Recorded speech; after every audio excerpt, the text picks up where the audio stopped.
마르코가 전한 거룩한 복음입니다. 저녁이 되고 해가 지자 사람들이 병든 이들과 마귀 들린 이들을 모두 예수님께 데려왔다. 온 고을 사람들이 문 앞에 모여들었다. 예수님께서는 갖가지 질병을 앓는 많은 사람을 고쳐주시고 많은 마귀를 쫓아내셨다. 그러면서 마귀들이 말하는 것을 허락하지 않으셨다. 그들이 당신을 알고 있었기 때문이다. 다음 날 새벽 아직 캄캄할 때 예수님께서는 일어나 외딴 곳으로 나가시어 그곳에서 기도하셨다. 시몬과 그 일행이 예수님을 찾아 나섰다가 그분을 만나자 모두 스승님을 찾고 있습니다 하고 말하였다. 예수님께서는 그들에게 말씀하셨다. 다른 이웃 고을들을 찾아가자 그곳에도 내가 복음을 선포해야 한다. 사실 나는 그 일을 하려고 떠나온 것이다. 그리고 나서 예수님께서는 온 갈릴레아를 다니시며 회당에서 복음을 선포하시고 마귀들을 쫓아내셨다. 주님의 말씀입니다. 잠시 우리 눈을 감고 예수님께서 가파르나움에서 지내셨던 그 하루를 우리가 상상으로 함께 하도록 합시다.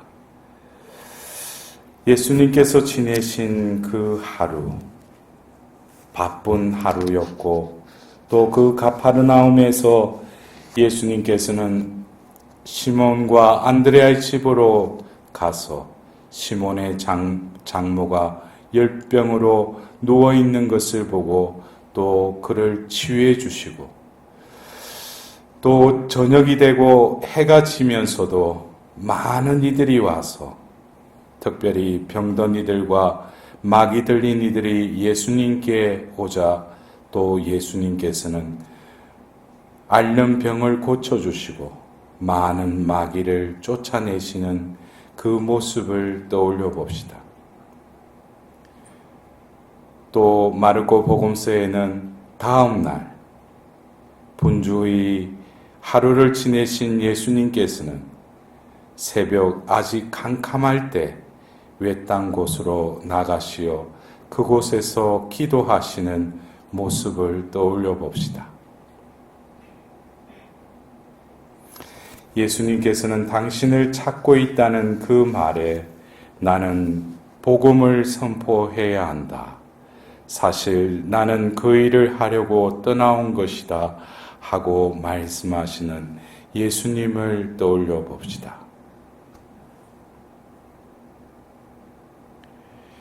이었고 온 갈릴레아를 다니시며 회당에서 복음을 선포하시고 마귀들을 쫓아내신 예수님의 또 모습을 떠올려 봅시다.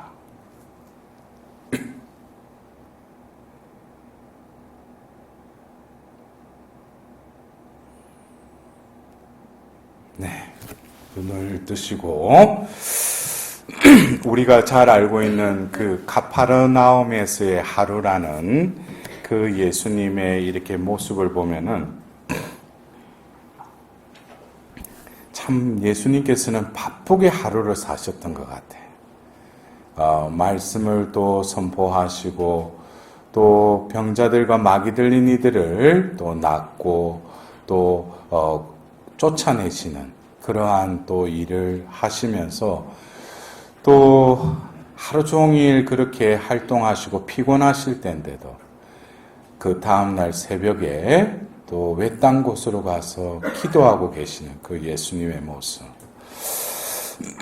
지난 그 1강의 때에 제가 이번에 우리 강주대교구 이 성령세신 봉사자 피정을 이 목포 가톨릭 성지 레지오 마리의 그 기념관이 있는 곳에서 한다는 그 말을 듣고 또 준비하던 중에 이번에는 하필이면 왜 성령세신 봉사회에서 왜 이곳에서 뭐 다른 데 빌릴 데가 없어서 왜 이 성모님 이 레지오 마리아에 또 이곳을 빌렸는가. 근데 이 장소보다도 성모님께서 원하시는 뜻이 우리 또 이 강주 대교구의 우리 성령세신 봉사자 이 비정을 통해서 여러분들이 또 깨달아라고 또 이곳으로 또 정하게 하시는지 모르겠어요. 아멘. 아멘. 여러분들 그래요. 제가 지금 선포한 이 말씀 중에 루카복음 이 1장의 이 말씀 중에 제가 사제서품을 준비하면서 보통 이렇게 사제서품을 이렇게 수품날 우리 신자들에게 이게 나눠주면은 그 상본 뒤에 보면은 그 사람 얼굴하고 보면 서품 성구가 있죠, 그죠? 예. 근데 저에게 이렇게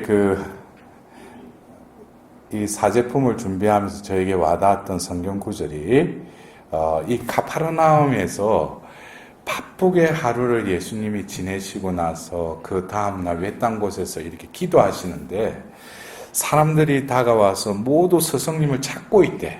근데 예수님은 다른 이웃 고을들을 찾아가자. 그곳에서 내가 복음을 선포해야 한다. 사실 나는 그 일을 하려고 떠나온 것이다. 이 1장 38절의 이 뒷부분, 나는 그 일을 하려고 떠나온 것이다. 여기서 보면은 지금 번역에는 이렇게 그 일을 하려고 떠나온 것이다. 이것이 어떻게 보면에서 우리가 새 번역을 하면서 좀 더 이렇게 표현이 잘 됐다고 이렇게 번역을 했는데 그 전에 그 공동번역 성경에서 그때 제가 소품 받은 공동번역 책을 우리가 다 쓰고 있었으니까 그때는 이 1장 38절의 그 뒷부분이었죠. 나는 이 일을 하러 왔다라고 이렇게 번역되어 있었어요. 예? 근데 어떤 면에서 지금 번역된 이 표현에는 예수님이 이 일을 하러 떠나온 것이다. 이것은 예수님의 사도라는 것을 드러내셨다는 거예요. 이 표현은 뭐냐면은 내가 예수님이 아버지 하나님이 가라 그러니까 내가 그냥 알겠습니다 하고 왔을 수도 있지만 예수님은 그 아버지의 그 품에서 아버지로부터 떠나왔다는 거예요. 근데 떠나왔는데 그 떠나옴은 결국 뭡니까? 아버지의 뜻을 이루러 왔다는 거죠. 그래서 이것이 어떻게 보면은 우리가 초대교회 때부터 그 사도라는 표현, 사도라는 어파슬이라는 이 의미는 파견된 자라는 뜻이에요. 그러니까 파견된 자가 사도라면은 파견된 자에게는 또 누가 있겠어요? 파견한 이가 있죠. 예. 그래서 이 사도라는 표현은 특히 여러분들이 제가 1강을 통해서 우리가 그리스도 안에서 변화가 일어나면 우리의 존재도 바로 사도라는 거예요. 왜냐? 초대교회에 그들을 보고 뭐라고 그랬어요? 사도다 그랬어요. 베드로 사도, 바오로 사도. 응? 그래서 우리도 뭐예요? 3도, 2도가 아니라 사도라는 거예요. 제가 어디 여러분 사도입니다. 그러고 제가 사도에 대해서 말하니까 이 자매가 나름대로 사도로 살아야지 하고 했는데 그 후에 한번 저한테 그러니까 신부님 제가 사도의 삶이 너무 힘든 것 같아요. 저는 3도로 살래요. 1, 2, 3, 4, 그 3, 4가 아니야. 예? 이 사자는 보면 이게 파견된, 예? 그래서 예수님의 그 정체성은 바로 아버지께로부터 파견된 자. 이것은 성부의 사도이셨다는 거예요. 근데 제가 인용했던 그 공동번역에는 나는 이 일을 하러 왔다. 이렇게 번역이 되어 있어요. 그래서 제가 그것을 서품 선고로 이렇게 정했더만 저희 어머니께서 그런가 너는 성경에 하고 많은 성경 구절 중에 네가 어디 회사에 뭐 입사하는 것도 아니고 뭐 그런 어떻게 보면 나는 착한 목자다. 나는 양들 위해 내 목숨을 바친다. 이 사제가 조금 그러지 나는 일을 하러 왔다. 뭐 어디 입사 시험 치기 위해서 뭐고. 저도 모르게 제가 이 말씀이 저에게 이렇게 와닿았어요. 그래서 제가 이 서품 선구로 정하고 그러면서 그때 제가 그 사람들에게 왜 이 서품 선구를 정했느냐고 할 때 제가 그런 말을 했어요. 라틴어 속언에 격언에 보면은 에세레 세큘 데 에세. 그래서 이게 뭐냐면은 행동은 존재로부터 연유된다, 기인된다라는 그런 표현이에요. 그러니까 이게 뭐냐면은 이제 사제서품을 받고 사제로서의 삶을 사는데 나는 이 일을 하러 왔다. 이 일은 뭐겠어요? 사제직이죠. 예? 사제로서의 삶이죠. 그러나 이 나라는 존재, 나는 이 일을 하러 왔다. 이 나와 일의 이 상관관계는 바로 이 일은 나로부터 연유가 된다는 거예요. 이 나라는 존재가 어떻게 규정 짓느냐에 따라서 이 일이 여러분들이 거룩한 일이라고 해서 보통 신부님들한테 그래서 요즘 성무 하신다고 바쁘시죠. 그래서 성무가 뭐예요? 거룩한 직무라는 거죠. 예? 거룩할성. 예? 그래서 근데 우리가 볼 때는 분명히 사제직을 행하는 것은 거룩한 일이죠. 그러나 그 존재가 거룩한 자로 머무를 때 자연스럽게 거룩한 일을 안 하더라도 그가 하는 모든 일들은 뭐겠어요? 거룩한 일이 될 수밖에 없죠. 왜냐? 그 존재가 거룩하니까. 그래서 제가 사제로서의 삶을 시작하면서 사제라는 것이 무엇인가? 이것에 대한 분명한 내 존재감을 잃어버리면은 겉으로 바쁘게 돌아다니면서 미사 드리고 고해성사 주고 뭐 병자성사 주고 이런들 내가 예수님을 떠나버리면 어떻게 되겠어요? 이거는 겉으로 보기에는 원래는 거룩한 일인데 속된 일로 전락할 수도 있다는 거예요. 왜? 존재로부터 이 활동이 영향을 받고 또 이 존재됨에 의해서 이 열매가 맺어지기 때문에 좀 이게 제가 철학적인 표현인데 그 말을 우리 신자들에게 말해놓고도 그거를 깨닫기에는 10년이 걸렸어요. 왜냐면은 사제서품 받고 사제 생활을 10년을 하던 중 이제 10년째가 되던 해에 문득 이 서품 선고가 떠오르는 거예요. 비정 중에. 나는 이 일을 하러 왔다. 근데 지난 10년의 삶을 이렇게 딱 되돌아보니까 제 딴에는 참 많은 풍파도 있었고 어려움도 있었고 저도 시련도 참 많았어요. 그거는 왜냐면은 제가 1강 때 말씀드렸듯이 하나님이 처음에는 저를 부르실 때 제가 병실에서 묵주기도를 바치면서 제가 성령을 그때는 뭐 성령이 뭔지도 모르지. 근데 묵주기도를 바치면서 눈에서는 하염없이 계속 눈물이 뚝뚝뚝 떨어지는데 제 마음속에는 죄인이라는 단어가 계속 내 영혼을 계속 두드리는데 눈물 흘리면서 입은 빙그레 웃으면서 이렇게 기도를 하고요. 딴 사람들은 조금 미쳤구나. 그리고 그 이후로부터는 왠지 모르게 내 안에 막 기쁨이 샘솟는 거야. 그러면서 제가 그 병원에 들어가기 전에 우리 집에 주치의였던 그 선생님 그 병원에 제가 입원을 했거든요. 그러면서 이렇게 막 검사를 다 하고 보더만은 저를 딱 보더만 어머니하고 같이 보더만 너 이제 20살 돼가지고 이게 뭐냐고 이게 이런 상태로는 니는 결혼도 못한다 이러더라고요. 근데 그 말이 예언이 돼버렸어. 근데 그 의사 눈에는 몸이 그만큼 망가졌다는 거예요. 평생 고생해야 된다. 그 이야기는 여러분이 유튜브나 뭐 이런 거 하면 또 그런 그 강의 한 적도 있어요. 왜냐하면 또 다른 주를 찬미했기 때문에. 주는 주인 주자도 있지만 술 주자 주님이 있으니까.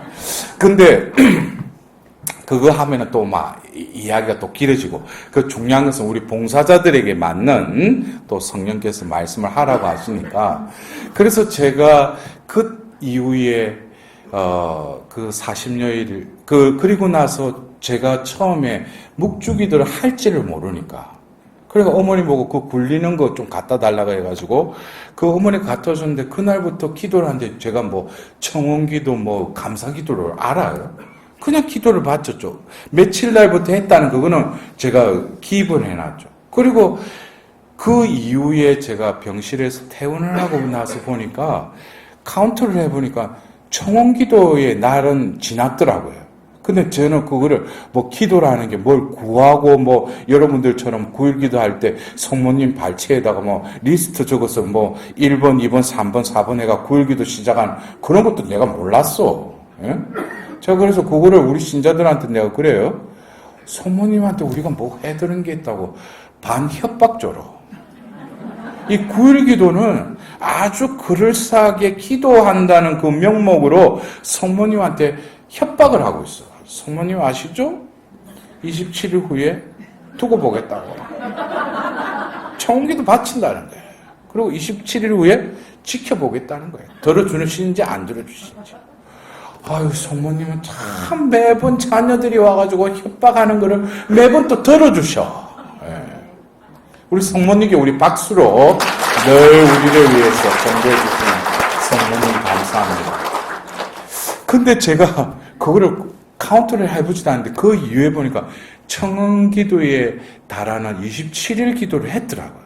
그리고 그 이후에 의사 선생님이 한번 이리 또 검사를 하재.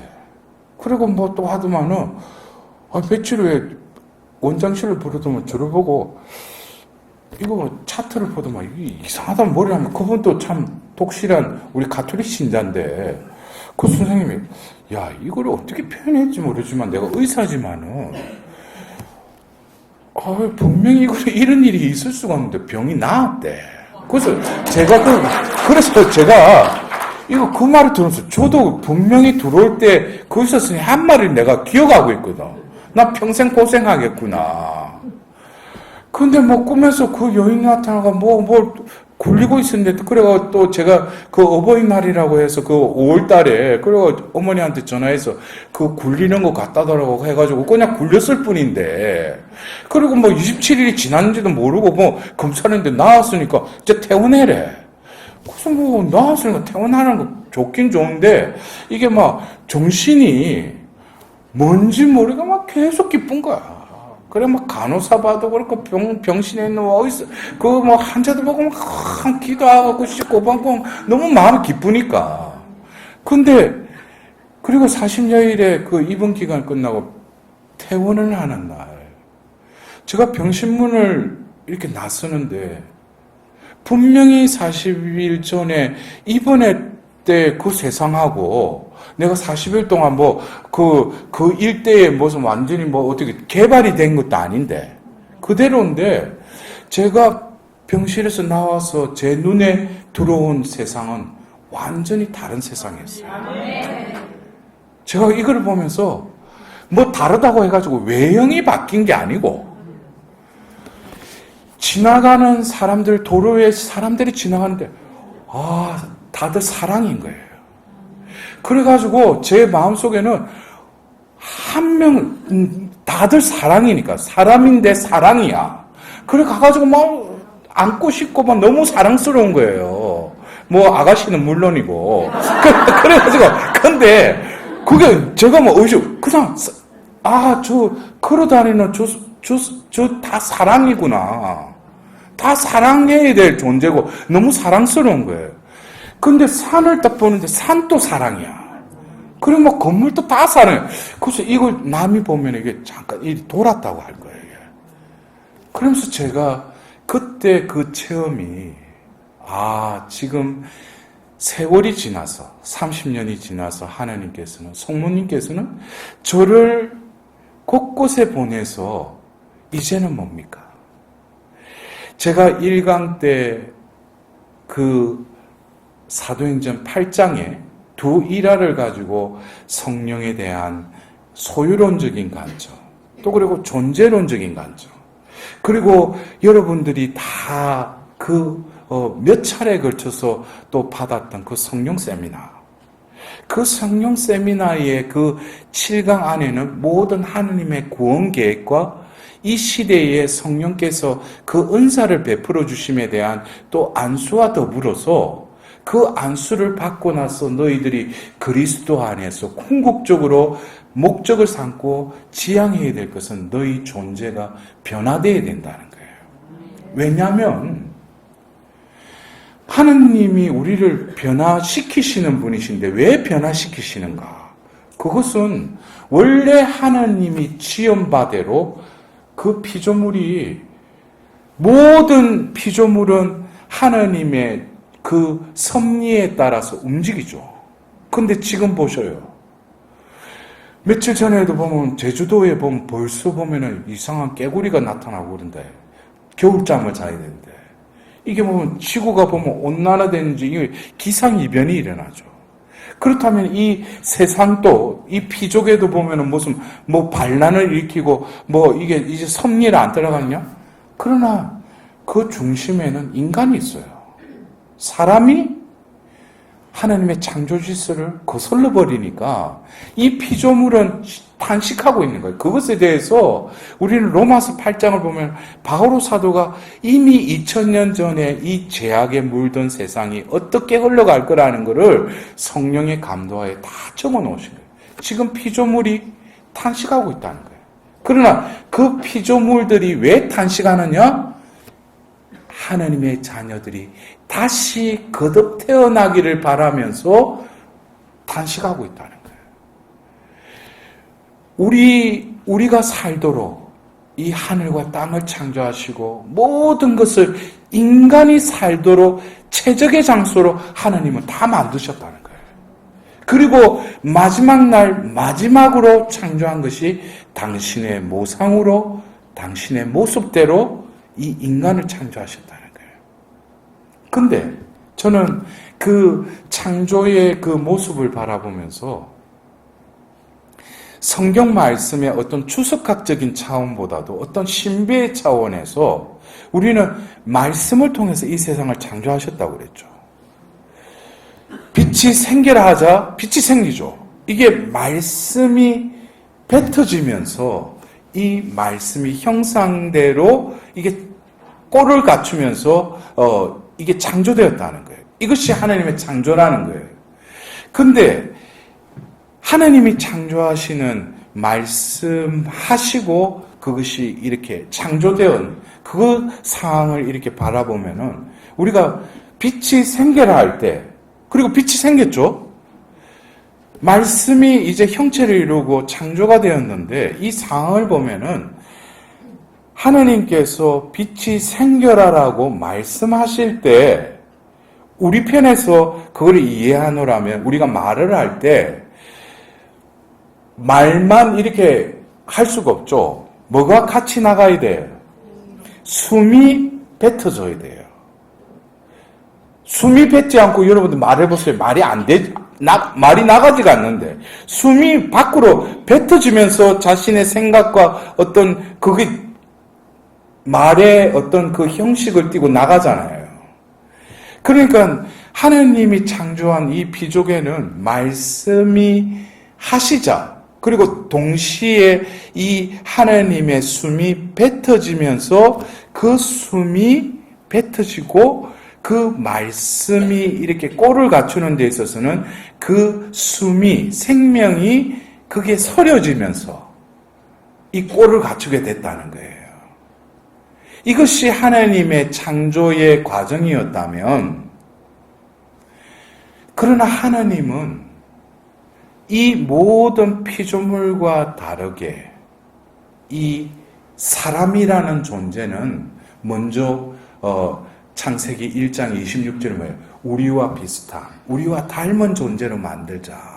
이것이 모상의 외형적인 차원이라면 하나님은 이 말씀을 숨을 뱉음으로써 그 말씀이 스려지면서 온 이 피조물을 창조하셨는데 당신의 모상인 이 존재의 외형적인 것뿐만 아니라 이 내면적인 것, 이 내면적인 것은 다른 피조물과 탁월한 다른 방법으로 이 사람을 창조하셨다는 거예요. 그것에 대해서 창세기 2장 7절에는 먼지로 빚은 그 코에 숨을 불어넣자 비로소 생명체가 되었다. 그래요. 그러니까 여러분들 보십시오. 제가 조금 전에 말씀드렸죠. 모든 피조물은 숨이 서려 있죠. 그런데 이 사람의 존재는 그 한갓 먼지일 따름인 그 코에 숨을 불어넣었어요. 그렇죠. 숨이 그 안에 담겨졌잖아요. 당겨지자 그 존재를 뭐라고? 생명체가 되었다. 생명체. 생명체는 뭐예요? 살아있는 존재가 되었다는 거예요. 그렇다면은 이 숨, 생명, 우리가 히브리어 하면 루하, 이게 뭐예요? 숨이에요. 그래서 아브라함이 되는 거는 성령이 들으니까 아브라함이 된 거예요. 그것처럼 이 로마서 8장에는 이 피조물들이 탄식하고 있는데 왜 탄식하느냐? 하나님 자녀들이 새롭게 거듭 태어나기를 바라면서 탄식하고 있다고 그랬어요. 근데 이어서 바오로 사도는 뭐라고 그래요? 우리 안에 또 탄식하는 분이 계시대. 누가 탄식해요? 여러분들 알고 계셔요? 어휴, 성령. 여러분들 성령께서 우리 안에서 뭐 하고 계시다고? 탄식하고 기도하신다는 거예요. 알기는 알고는 있네. 그래서 여러분들 심령 기도할 때 우리 이성적으로는 알아듣지 못하더라도 심령 기도 또 해석하는 사람들 보면은 뭐예요? 이렇게 심령기도 우리말 어떤 사람은 뭐 랄랄랄랄랄라 하고 막 이상한 말로 하고 막 왔다시와 그리고 짱게이 뭐 이라고 뭐 베레베레 어떤 뭐 언어로 하는데 자기는 못 알아듣죠. 근데 우리 안에 영이 기도하신다는 거예요. 그거를 해석하는 사람들 보면 다 자기에게 맞는 기도를 하고 있대요. 필요한 기도하는데 우리는 몰라. 그거는 뭐야? 그래서 바오로 사도 뭐야? 내 안에 탄식하는 성령께서 나를 대신해서 기도하고 계시다는 거예요. 근데 그 기도를 듣고 계신다는 거예요. 듣고 또 들어주신다는 거예요. 그러니까 여러분들 그래요. 내가 기도한 거, 성모님께 반협박조로 굴기도 한 거나, 내가 무슨 미사 봉헌하고 그랬던 거, 여러분들 한번 정리를 해보면은, 기도의 주제가 내가 하나님께 기도한 게 해봤자 보면 세월이 많이 지났으면 세례받고 신자생활 많이 했으면은 그거 해봤자 수백 가지 이상도 안 돼요. 어떤 경우에는 그 사람이 구하는 기도 보면은 어떤 때 제가 어떤 그룹을 맡고 하면은 미사 있잖아요. 봉헌한 거 딱 지향만 봐도 어느 자매가 있구나 뻔해. 이 사람은 미사 봉헌하는 거 그거밖에 안 봤죠. 기도 시간에 그거 가지고 계속 기도하는 거 하나님께. 근데 우리가 살아오면서 그것만 나는 기도해서 보는데 지금 이루어진 걸 보세요. 내 주위에 미처 내가 구하지도 않은 거 하나님은 세월이 지나서 보니까 이거는 기도도 안 했는데 다 이루어 주신 거예요. 그것은 내 안에 탄식하시는 성령이 내가 느끼든 느끼지 못하든 나를 대신해서 기도해 주신다.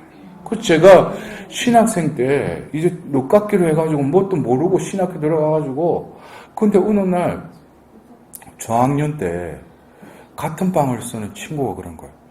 야, 니 어제 밤에 뭐 잠꼬대를 하는데 이래 들어보니까 뭐 이상한 말이래. 그래서 네가 라틴어를 하는 거 히랍 뭐 그것도 아니래. 뭐 이상한 샬라샬라샬라 하던데 그래.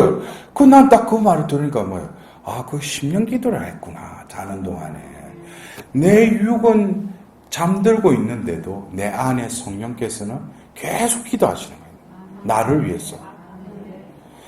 여러분들, 내가 뭐 기도하면 하나님이 이걸 보시고 들어주시겠지. 그거보다도 더 중요한 것은 나와 함께 하시는 하나님의 그 현재성에 더 의미를 둬야 돼요. 그래서 여러분들, 우리 가톨릭 교회에서 성체조배, 이건 아주 훌륭하면서 충만한 기도의 절정에 이르는 길이에요. 왜? 바로 살아있는 빵이신 예수님의 그 존재 앞에 머무는 거. 이것은 완전한 기도예요. 그래서 저는 특히 이 은사적 성령 세신에서 성령의 은사를 체험한 이들은 다들 관상 기도를 해야 된다고 저는 감히 말하고 있어요. 왜? 이 심령 기도는 관상 기도예요. 여러분들 심령 기도할 때 분심 들어요? 분심 안 들어요. 어떤 때 내가 마음에 어떤 어둠이나 내 유혹을 느낄 때 침묵 안에서도 내 영이 심령 기도를 하면은 어느 순간에 이 빛이 비쳐서 안개가 그치듯 싹 물러가요. 이 심령 기도가 아주 강력한 기도예요. 왜? 이것은 내 이성이 하는 기도가 아니라 성령이 직접 하는 기도니까. 그런 기도를 나는 지금 이미 체험했다는 거예요. 내가 딱 스탠바이 탁 하면 랄랄랄라 나오는데 그게 뭐예요? 지금 성령께서 함께 하신다는 거예요. 중요한 것은 어떤 현상보다도 지금 나와 함께 계신다는 거예요. 이거를 우리는 어떤 신자는 저기 가면 뭐 저 사람들 매번 보면 뭐 못 알아듣는 샬라샬라샬라 하고 뭐 그 사람들한테 우리가 우쭐댈 게 아니고 하나님은 우리에게 그거를 은사로 주셨다는 거예요. 이미 그들보다도 우리는 하나님의 실제성에 대한 더 체험이 있다는 거죠. 그렇다면은 하나님 분명히 성령께서 함께 하신다면은 다른 사람보다 잘 살아야지. 근데 이 사람들이 뭐가 하는 거 보면 매일 이상하게 보면 막 손 안 들고 막 춤추다가 보면 막 하다가 보면 또 불 꺼놓고 보면 막 소리 짓는다고 막 그리고 또 하는 거 보면 무슨 막 상처 이야기하고. 하나님이 우리와 함께 하시잖아요. 저는 그래요. 원래 이 성령 세신이 일어나면서 치유에 대한 특히 치유 연사를 가진 사람들이 또 부상이 되면서 곳곳에서 치유와 더불어서 뭐예요? 내적 치유를 해가 또 상처. 그게 한때는 그게 유행이었어. 그러나 그때는 그게 필요했어요. 특히 우리 한국인에게서도. 왜냐하면 그 70년대, 80년대, 90년대까지 이 상처와 더불어서 이 치유의 열풍은 왜냐하면 필요했기 때문이에요. 왜냐하면 그때 당시의 기성세대들은 그 어린 시절에 또 그리고 우리 한국의 민주주의의 성숙도에 있어서 가부장적인 그것에서 특히 우리 자매들은 한이 썰어져 있었어요. 이거를 누구에게도 말 못하는 그것을 이 교회 안에서 특히 성령 세신 안에서 성령께서 그걸 터치하신 거예요. 그 엉어리 그거를 또 치유해 주시고 그것으로 인해서 기쁨을 느끼고 새로운 삶으로 터닝하게끔 성령께서 이끌어 주셨다는 거예요. 그러나 우리가 패션에도 유행이 있듯이 지금 시대에 치유 그러면은 지금 우리 여러분들 저도 그렇지만 386 세대나 이제는 뭐냐 6.25를 겪지 않았을 뿐만 아니라 이제 70년대 80년도에 한창 우리 한국에서 고도 성장할 때 그때 태어난 사람들 어릴 때 그렇게 뭐 상처받고 이럴 때가 아니에요. 그냥 스트레스는 받지. 그런 사람 보고 자꾸 상처 그러면은 감이 안 오는 거예요. 어떤 애들은 그래. 왜 6.25 때 왜 굶어? 컵라면을 먹지? 그러니까 이게 이해를 못 하는 거예요. 그래서 지금 성령께서는 이 시대에 맞춰서 계속 유행이 바뀌듯 새로운 물결로 이렇게 나아가시는데 봉사자들이나 기존의 그 세력들은 뭡니까? 그거를 계속 고집하는 거예요. 그러니까 여러분도 안 그래요? 유행이 한참 유행할 때는 사라고 안 해도 그거 미친듯이 사요. 유행이니까. 딴 사람 다 사니까. 근데 유행이 한번 끝나버리면 뭐예요? 썰렁해지죠. 여러분들 우리가 그래요. 성령께서 이끌어 가시는 이 은사적 성령 세신 운동은 성령께서 하시는 거예요. 성령께서는 시대의 변천에 따라서 또 우리는 성령의 이끄심을 알아들어야 돼요. 그래서 제가 서품 선구 이야기하다가 좀 이야기가 이래 지나갔는데 그 서품 선구 말씀을 드리기 전에 저도 그 33년 전에 그 병실에서 제가 뭐 성령 세미나를 받았던 것도 아니고 지금 와서 되짚어 보니까 그때 제가 왜 묵주기도를 바치면서 울면서도 기쁘고 또 하루 종일 보면 막 내 마음에 막 뭔가 느끼지 못하는 뭔가 계속 내 안에 뭐 샘솟는 것 같아. 그리고 궁극적으로 제가 병원을 나왔을 때 제 눈에 완전히 다르게 보였던 것이 결국 지금 와서 깨닫는 거예요. 이것이 뭐냐면은 그리스도 안에서의 변화가 되면은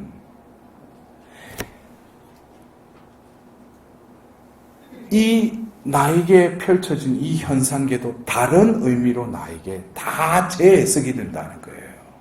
근데 중요한 것은 그때 하나님은 내가 묵주기도 바쳤는데 저에게 무엇을 부어주어요? 성령을 부어주셨다는 거예요. 또 그리고 내가 병든 그 병도 뭐예요? 낫게 해주셨죠. 그리고 뭐예요? 내 정신, 내 영까지도 뭐예요? 하나님께서 회복시켜 주신 거예요. 치유해 주신 거예요. 그러니까 내 존재가 이게 우리가 볼 때는 뭐 병이 나았다 그러는데 하나님 편에서는 나에게 어떤 일을 이루셨냐면은 내가 그 전에는 내 마음대로 살았거든요. 그리고 남들보다도 더 해가지고 더 위치 모든 어떤 내 수준에서 남들보다도 잘 나갈 그런 때였어요. 근데 하나님께서 저를 딱 모가지를 잡고 다 쳐박아 놓은 거예요. 그리고 그 40일 동안에 저를 어떻게 변화시켰냐면 이때까지 내 생각, 내 계획대로 내 힘대로 살았던 나를 묵주기도를 바치는 그걸 통해서 뭐야? 내 알맹이를 바꿔버리신 거예요. 그러니까 나와서 보니까 사람이 다 사랑이었다는 거예요. 그때 제 느낌은 깜짝 놀랐어요. 너무 사랑스러우니까. 이것도 여러분들이 어느 피정에 갔다 오면은 그 왼수가 사랑스럽게 보이잖아. 그게 내가 그 사람이 바뀌었어요? 피정 동안에 내가 바뀌었는데 하나님은 뭘 바꿔주게 해주셨어요? 내 알맹이를 살짝 바꿔주신 거예요. 뭐로? 은총을 부어주신 거죠. 그래서 우리가 박연미사 때 보통 보면 뭐야?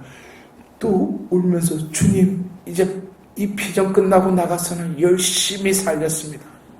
이제는 당신의 자녀답게 살겠습니다. 하나님이 그러면 이제 고마해라 이거야. 이제 그만 나를 속이라 이거야. 네가 잘 살아보겠다는 거 얼마 가냐 이거야. 나가서는 보면 조금 막 코소리 듣고 여뽕 하면서 막 코소리 듣고 애들한테 엄마가 뭐 이런 그 며칠 못 가 약발이. 옛날로 또 컴백하는 거야. 이게 왜냐? 자기가 그렇게 살아가겠다는 거예요. 여기에 이미 뭐예요? 사탄은 그럼 그렇지. 네가 살아가겠다. 네가 잘해보겠다는데. 그게는 변화가 일어나지 않아요. 우리가 분명히 하나님으로부터 체험이라는 것은 하나님이 나를 터치하셨을 뿐만 아니라 우리가 연애를 하더라도 여러분들 안 그래요? 뭔가 어느 순간에 이 사람과 함께 하고 싶구나. 이거는 이성적으로 어떻게 표현 못하지.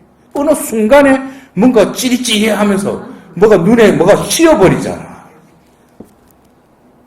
그것처럼 하나님 체험은 이제 뗄래야 뗄 수 없는 관계가 됐다는 거예요.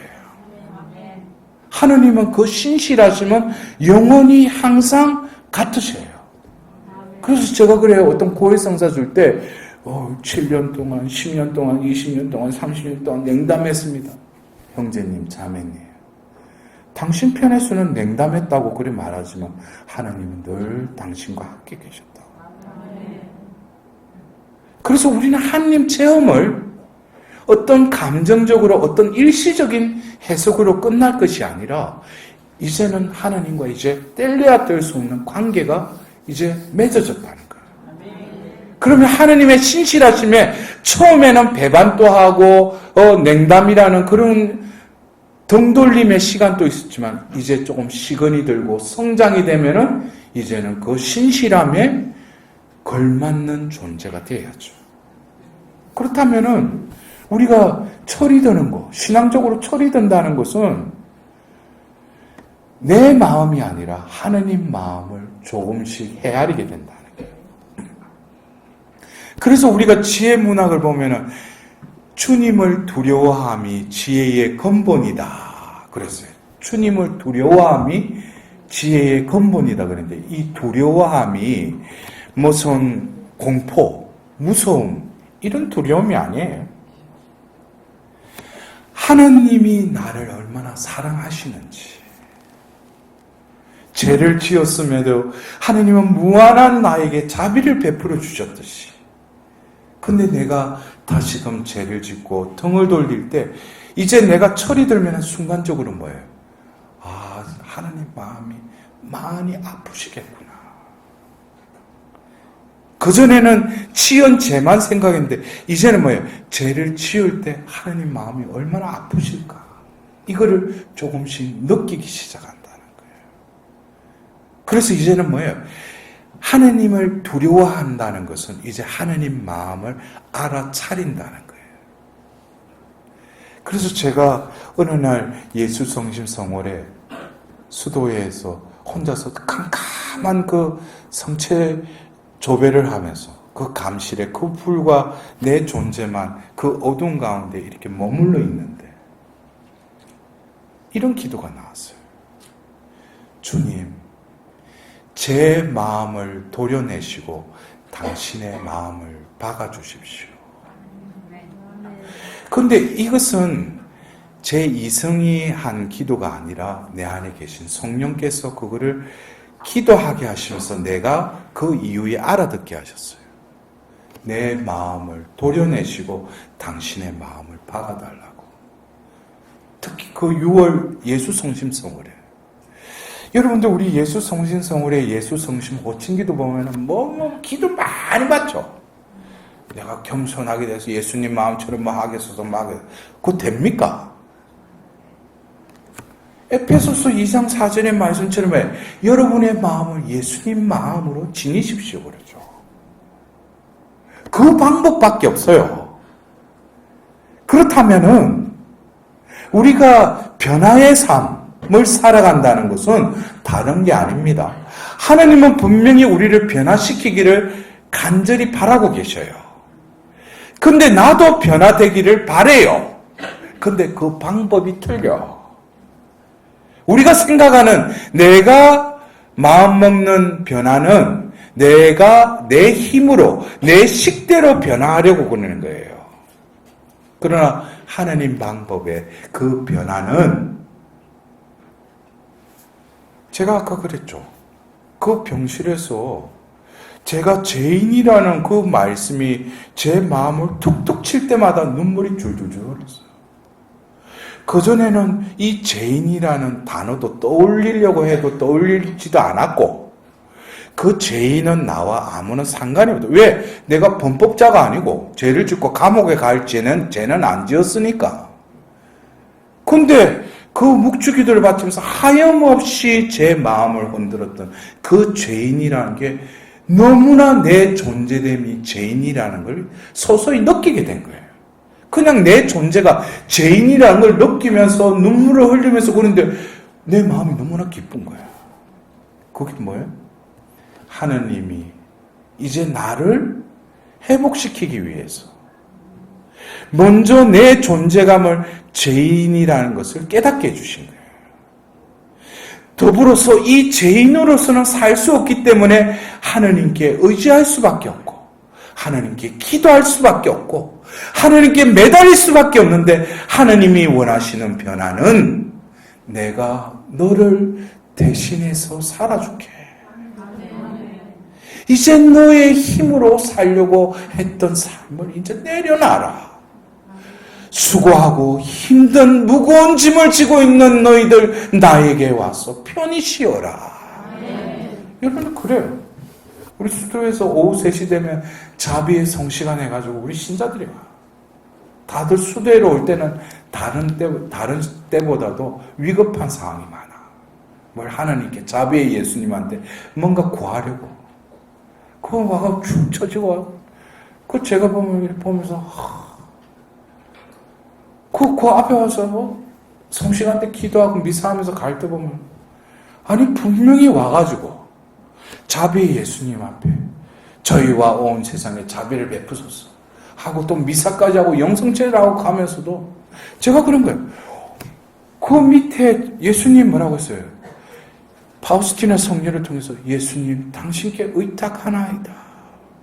그걸 저거는 앞에서 기도해놓고도 내려와서는 딱 기도하러 들어왔을 땐 그러나 무거운 짐 일단 내려놓고 자비를 베풀어서 자비를. 그 미사 때 또 하고 영성체 아멘 하고 이래요. 또 나갈 때 보면 이거 지고 가야지 또 지고 가야지.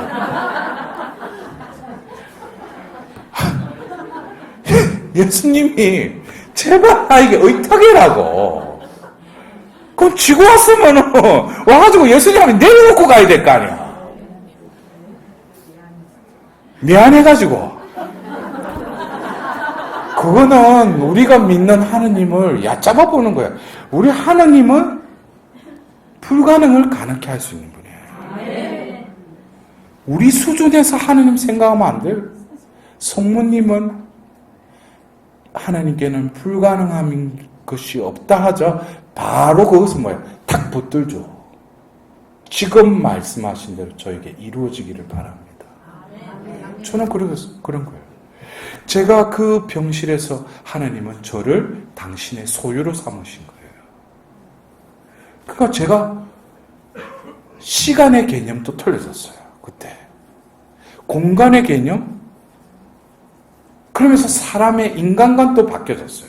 근데 이것은 뭘 이렇게 깨달은 게 아니라 그냥 묵주기도를 하면서 바뀌어버린 거예요. 그냥.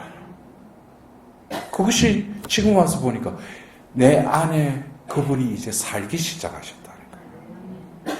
그러나 이것은 끊임없는 투쟁이었어요. 왜? 나로 살아왔던 나가 있고 하느님이 창조한 나가 있었다는 거예요. 그렇다면은 창세기 2장 7절에 그 생명체가 된 그 존재를 한번 우리가 바라봅시다. 하나님 보실 때 이게 이제 생명체구나 하는 그 존재는 겉으로 보면 이 존재는 뭐예요? 먼지라는 거예요. 그러나 그 존재에 뭐가? 하나님의 숨이 들어갔다는 거예요. 그리고 그 숨이 이제 그 존재 안에 머무르기 시작했다는 거예요. 그럴 때 하나님 보실 때는 뭐예요? 너는 이제 살아있는 존재다.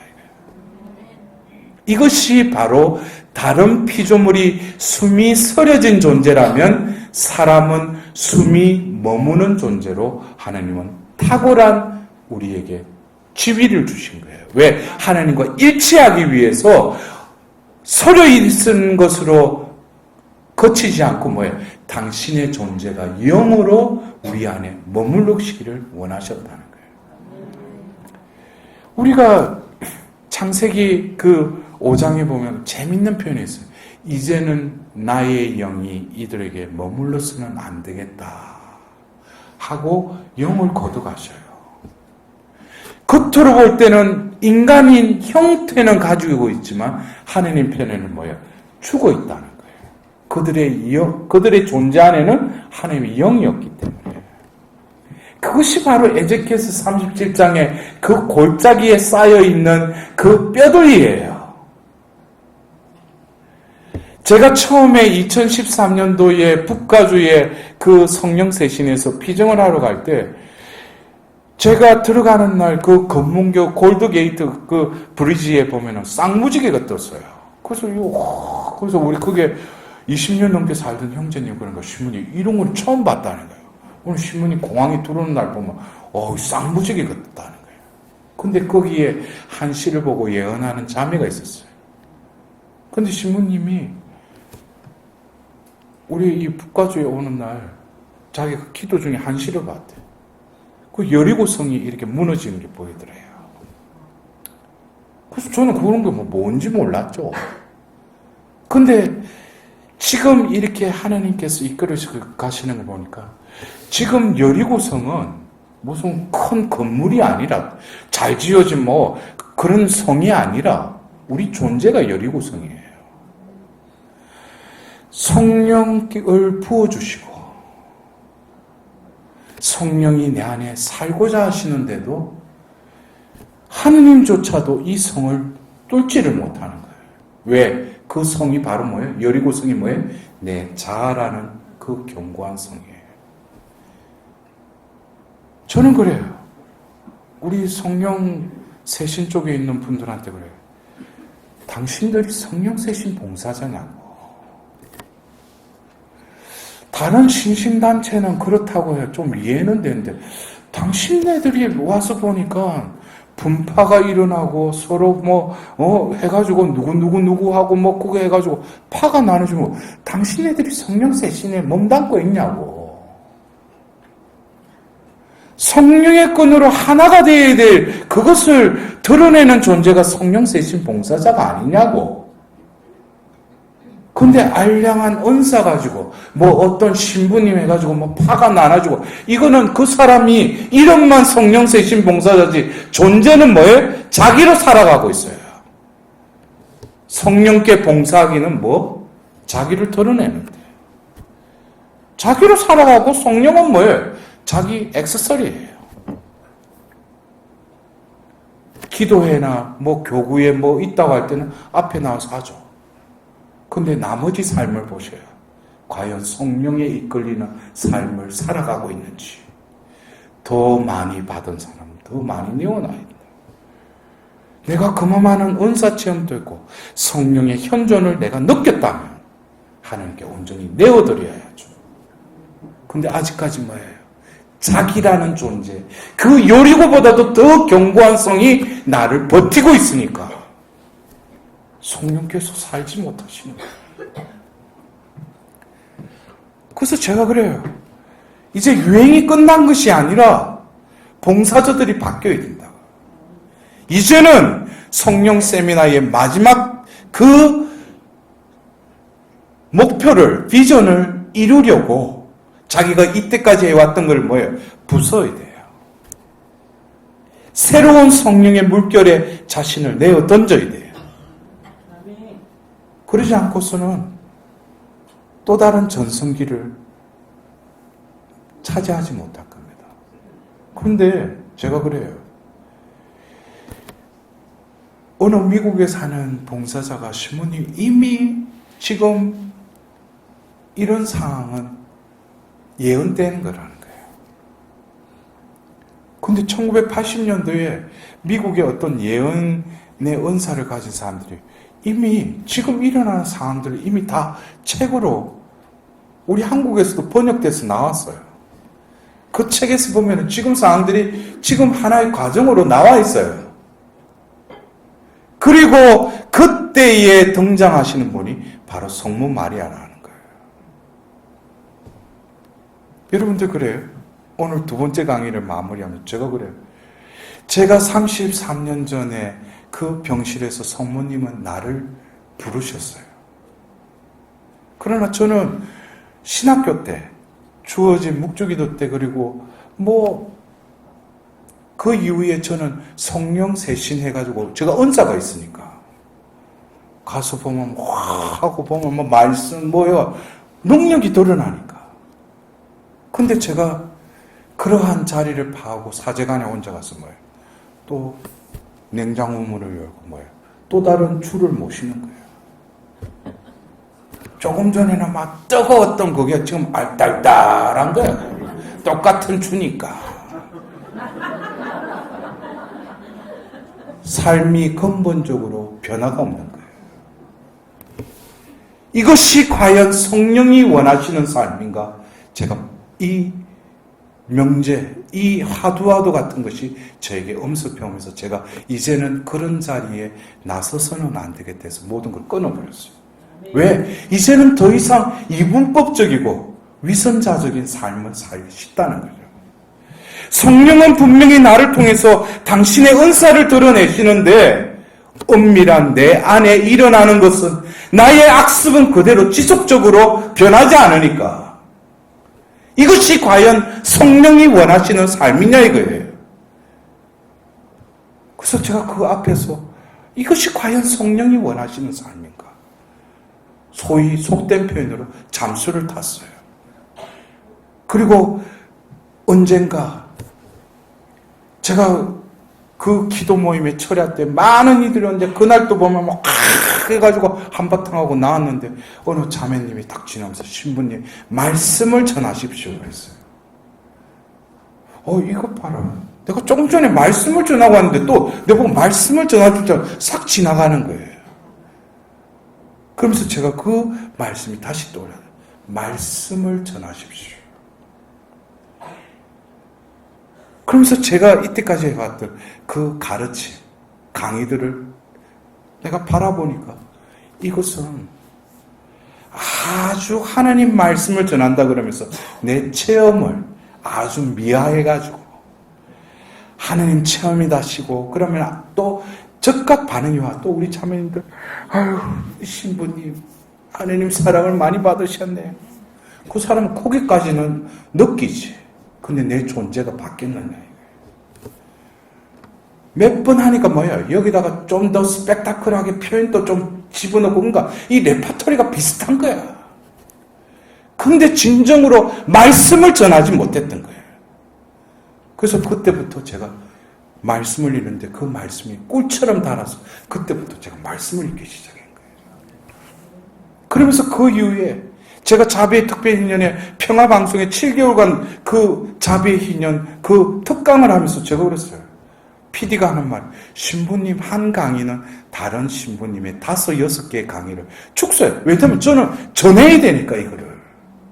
못 알아듣는 당신 자녀들에게 자비를 전해야 되니까. 근데 뭐예요?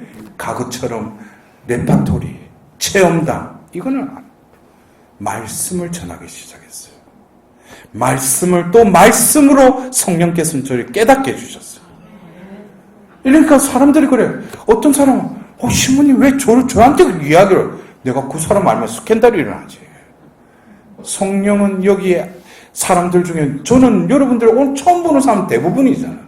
성령은 여러분들을 지어냈었으니까 다 아시지. 제가 하는 게 아니라 성령이 너희 영혼에게 들어라 이거예요. 제발 잠에서 깨어나라는 거예요.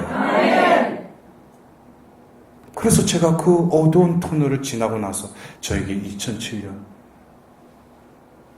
기도 중에 아침 기도를 성전에서 성물도를 바치고 나서 저에게 너가 가는 곳마다 새 영을 부어주리라. 그리고 지금 이제 12년, 13년이면 곳곳에 가서 이제는 뭐예요? 미국의 성령대회를 다 한 바퀴 다 돌았어요. 유럽에도, 한국에도, 강주에도 작년에 2군데를. 왜 하느님이 나를 드러내라는 것이 아니라 이제는 뭐예요? 너희들이 변화되어라는 거예요. 느끼고 보고 그런 성령이 아니라 이미 세례를 통하여 우리 생명의 근원이신 성령께서 나와 함께 계시고 내 안에 계시는데 왜 또 찾느냐 이거야. 진정으로 성령 기도회가 성령 세신이 추구해야 될 것은 뭐예요? 이곳에 오면은 다시금 뭐예요? 나와 함께 하시는 하나님, 내 안에 계시는 그 성령의 실제성을 이곳에 와서 재충전해야 되는 거예요. 근데 무슨 병 낫게 하기 위해서 안수 받으려고 뭐 어떻게 하면, 이거 하나님 볼 때 뭐야? 너는 이미 체험했잖냐고, 내가 터치했잖냐고, 너 안에 살고 있지 않냐고. 근데도 그래서 바오로 사도 그랬어요. 내가 처음 여러분들에게 갔을 때는 단단한 음식을 소화할 능력이 없었다고. 그러나 이제는 단단한 음식도 소화할 때가 됐다고. 여러분들 자식들 키울 때 뭐예요? 젖 먹일 때 하고, 이유식 먹일 때 하고, 밥 먹을 때 아직까지 엄마 젖 그러면 이제는 밥을 먹어야지. 우리가 그래요. 은사적 성령 세신이 왜 이게 자꾸 보면 나가지도 못하고 이러는가? 그거는 거기에 머물러 있으니까. 물이 고이면 어떻게? 쏟게 되는 거예요. 흘러가야 돼요. 그래서 지금 미진하지만 하나님께서는 저를 통해서 존재를 바꾸라는 거예요. 그럼 존재를 바꾸면 나를 어떻게, 원래의 하나님이 창조한 그 존재대로 회복하라는 거예요. 그러면 그 존재는 뭐냐? 바로 창세기 2장 7절에 당신의 숨을 불어넣어 주셨고 그 생명이 그 안에 머무르는 자. 그래서 바울 사도는 로마서 8장에 뭐라고 그랬어요?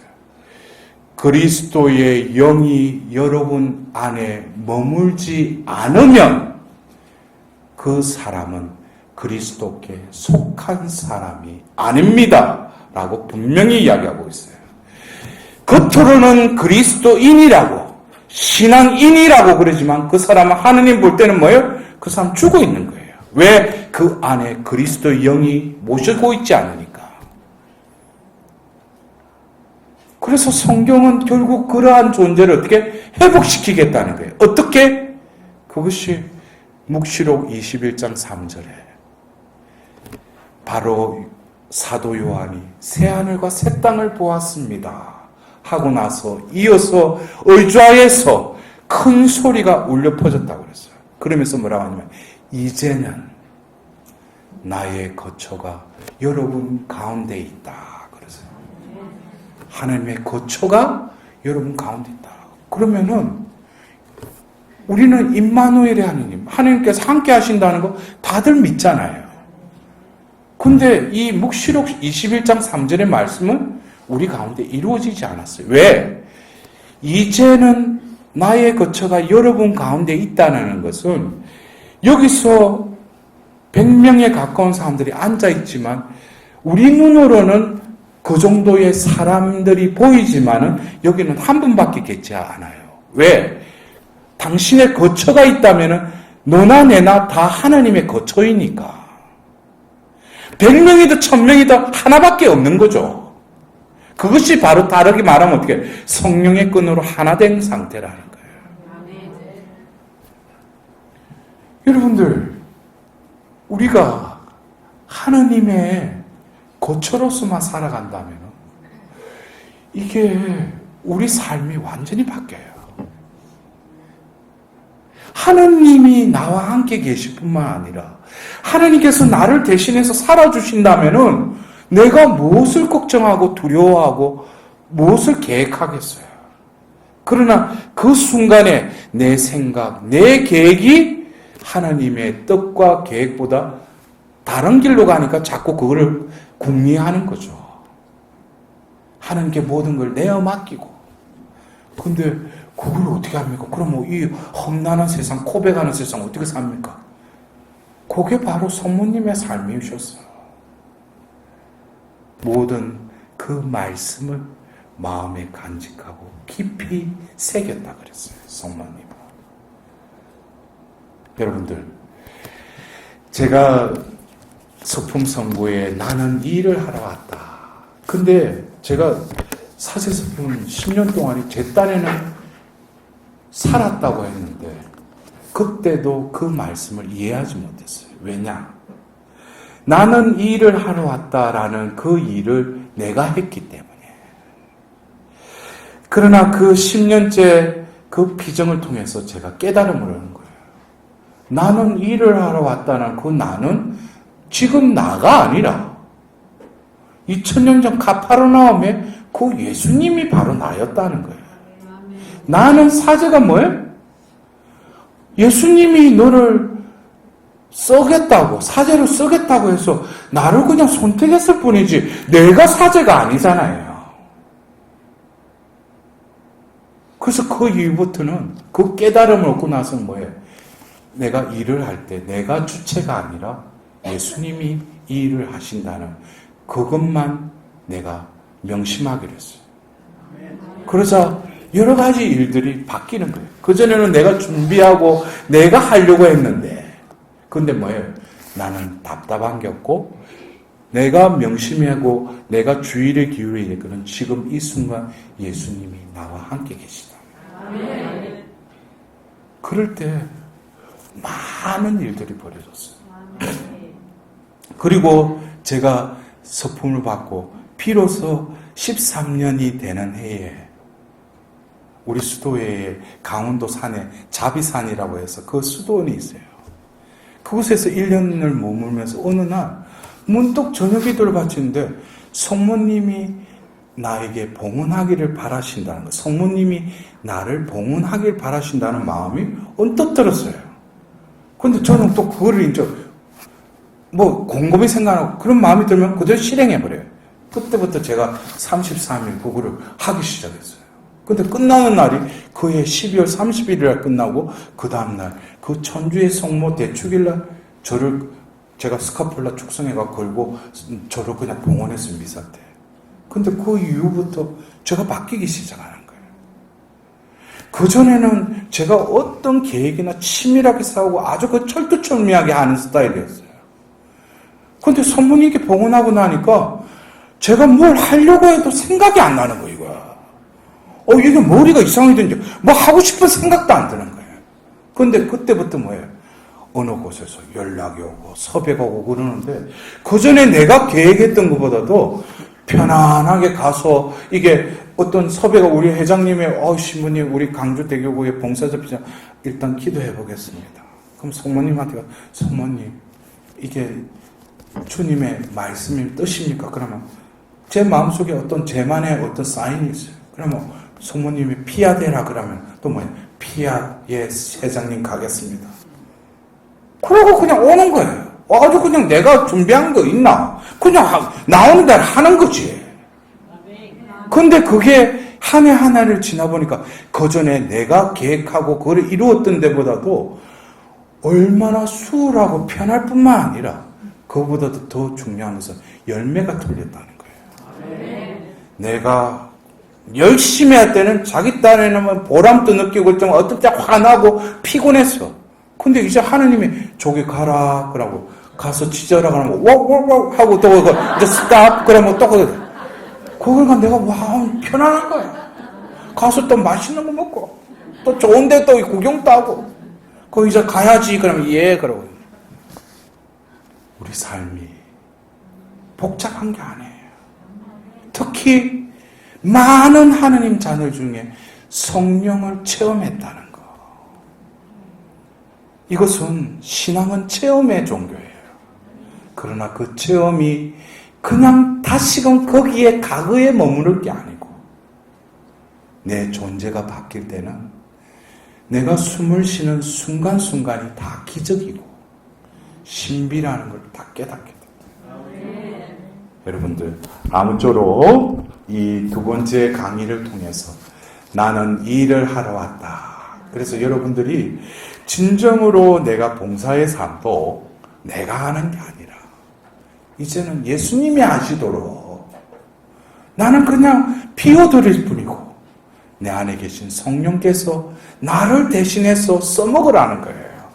그럴 때 여러분들 안에 아직까지 미처 개발되지 않은 그 카리스마, 은사들도 뭐예요? 성령께서 깨닫게 해주시고 그거를 더 활발하게 더 열매 맺는 은사자로 여러분들을 성장케 해주실 겁니다. 영광이 성부와 성자와 성령께 성부와 성자와 성령의 이름으로 아멘.